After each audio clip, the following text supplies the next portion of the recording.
Hello, hello, hello, wherever you are in the world today. Thank you for joining us.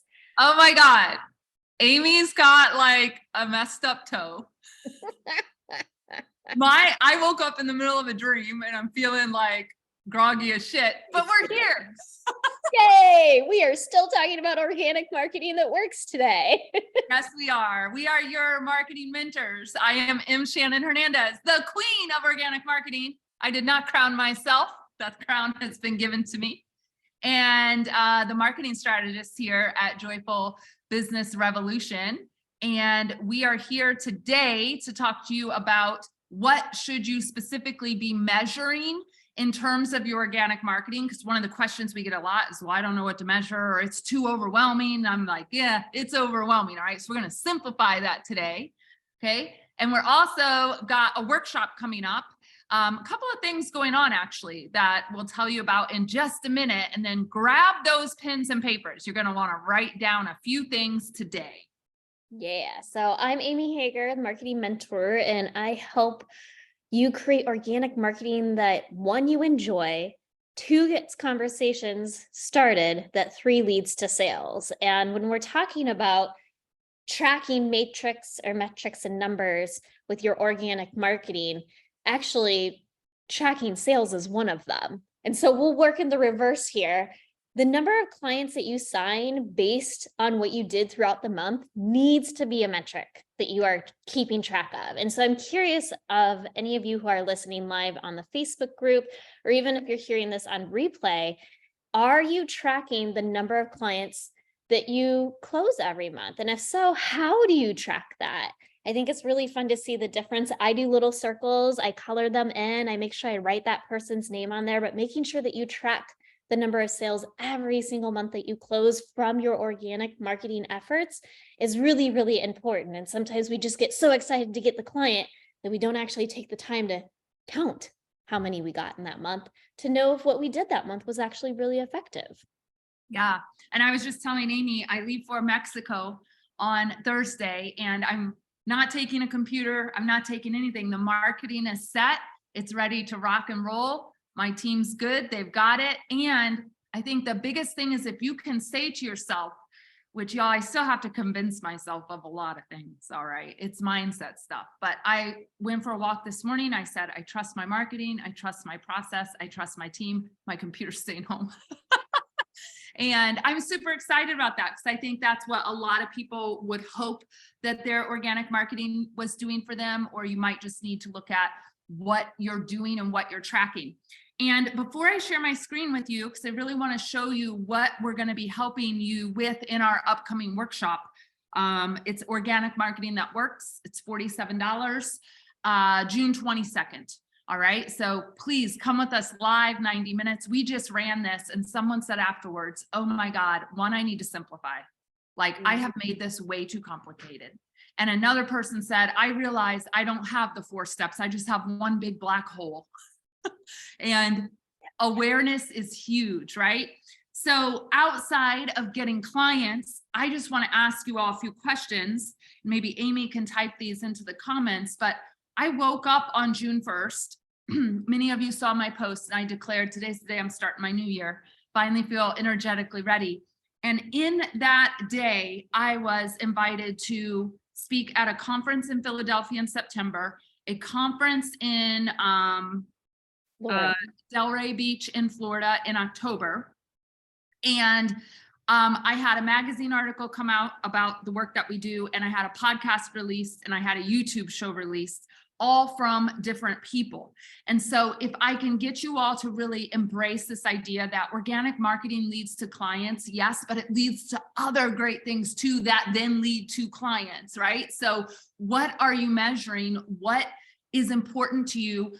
What are you, like your big, hairy, audacious goals, right? What are you going after, and how are you having a marketing plan that is simple on one page, y'all, one page, all right, for the month, and is getting you in front of your ideal audience? Because a lot of what I see people do is they're trying to sell their stuff, but they don't have an online audience, or they don't have enough of an audience, or they're not making time in their marketing plan to be on a podcast or be teaching in another community. And this is one of the many things that we talk about in our workshop.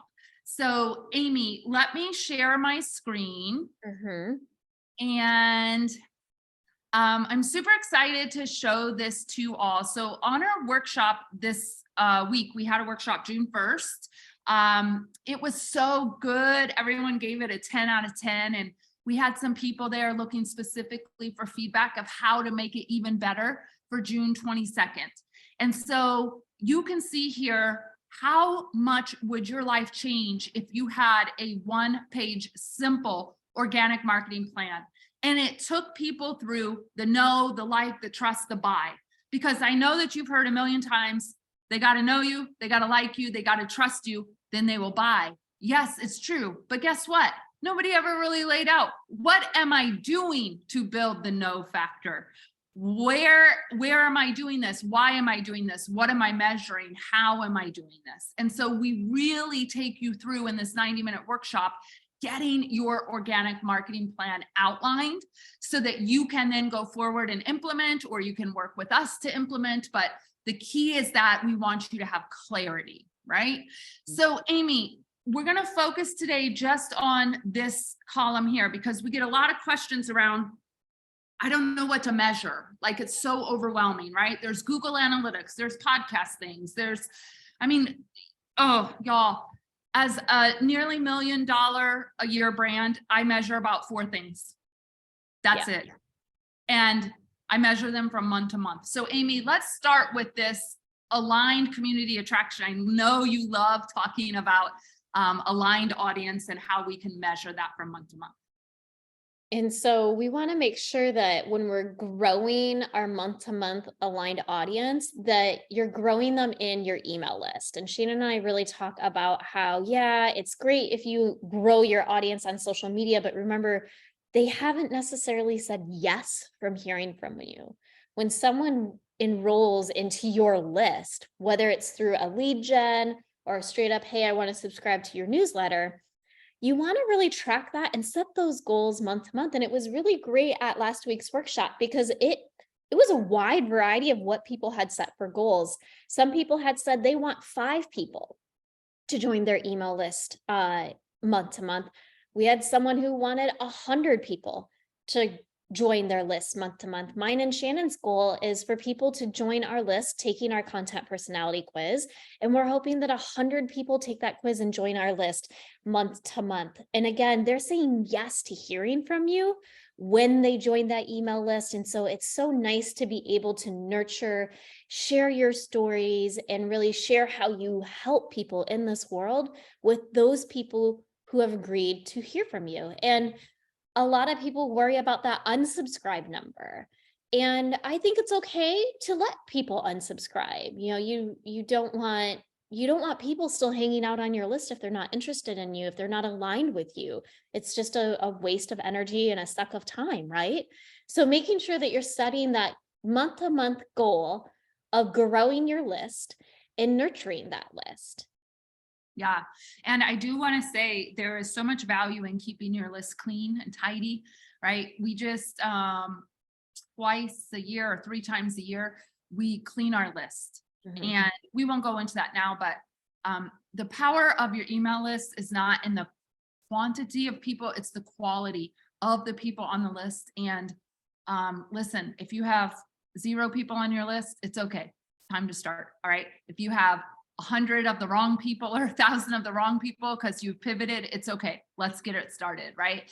If you have a list of 1,200, there's a lot of money in that list if you are cognizant every month of how you're growing that list, how you're deepening relationships, which is part 2 of the organic marketing plan, right? And then we'll go into part 3, which is how you're generating leads. So what are you tracking in terms of how many people are interested in your thing, whatever your thing is, all right? And there's lots of different things, all right? You can have a training, you can have a workshop, you can have a challenge that's run via email.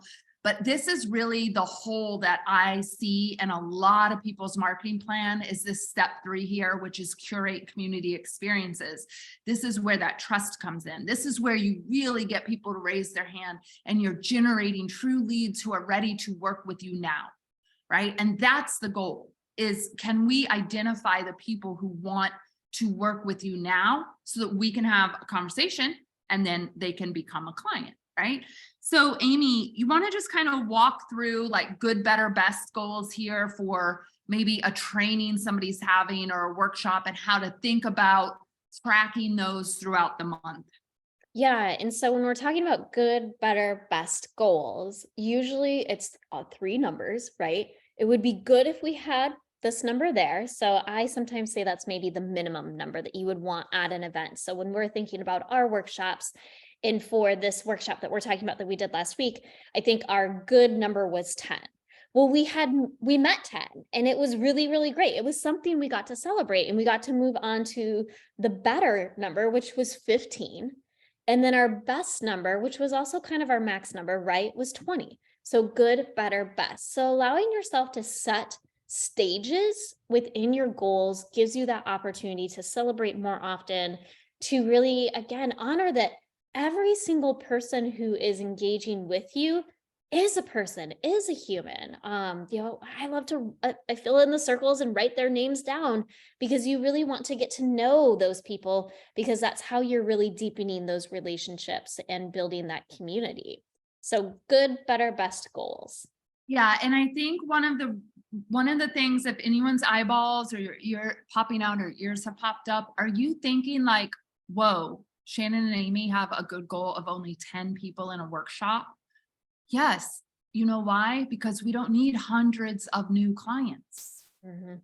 And I bet you don't either. If you're a coach, a consultant, or a service-based business owner, which is what we specialize in to help you with your marketing, generating leads and building this trust and signing new clients, you don't need 100 new clients either. Your business would implode, right? So don't get caught up on quantity. We want you to think about the quality of the people coming your way, the quality of people saying they want to work with you. Okay. And then the final step is, after you've had this experience, you've had a workshop, you've had a challenge, you've run a 4-part video series via your email list. Like, this can just vary based on your content personality, right? And your natural way of doing your marketing. Now is when people will say, oh my gosh, that was such a great experience. I learned so much. How can I talk to you? How can I work with you? And once again, this is where we set good, better, best goals for clients. So for us, we want to sign 5 new clients into our Content Personality Club, which is our mentorship for the month of June. And we want 3 new clients into our Joy Fueled Business Program, where we help you get the leads in your pipeline, hone in your messaging, build a winning workshop, right? Build a beautiful experience that gets people a result and has them asking, how can I work with you more? And so this is that conversion piece. And there's a lot of things y'all can be measuring. You could get Google Analytics, you could be looking at blogs, you could be doing stuff till your eyeballs fall out. It's scary. And that shit ain't joyful. And you know what we say around here. Amy, what do we say? If it ain't joyful, we ain't doing that shit. No, we're not. So this is just a little preview of what's coming up for our workshop on June 22nd. It's we're going to help you look at your 4 pieces, identify any gaps and holes in what's going on. We have a really cool assessment that we take you through towards the end of the workshop, and really help you get marketing, organic marketing that's working better for you. And that means bringing in people who are ready to buy now. So Amy, are you going to drop the link for that workshop? Yep. So I went ahead and put the link for the quiz in case anybody who's listening has not taken the quiz. But if you want to dive into your 4-step marketing plan, we will be teaching this again on June 22nd. The link is in the comments here. If you have any questions, just DM me. I'm happy to answer them for you. Yeah, and if you're like, ooh, this sounds awesome, I don't want to wait till June 22nd. Above this video, there's a link and you can sign up for a 60-minute complimentary strategy call with Amy. She'll take you through the assessment. She'll help you understand where your holes are. You don't need to wait till June 22nd if you're ready to go. So we also want to hear from you in the comments. What was your big aha today? What questions do you have? Are you having any struggles about your own organic marketing or things that you're wanting to try, but you're not quite sure how to do that, right? Let us know in the comments. We are here for you. We are your Joyful Business Revolution marketing team, and we are sending you so much love. Hope you have a beautiful week. Adios. Bye.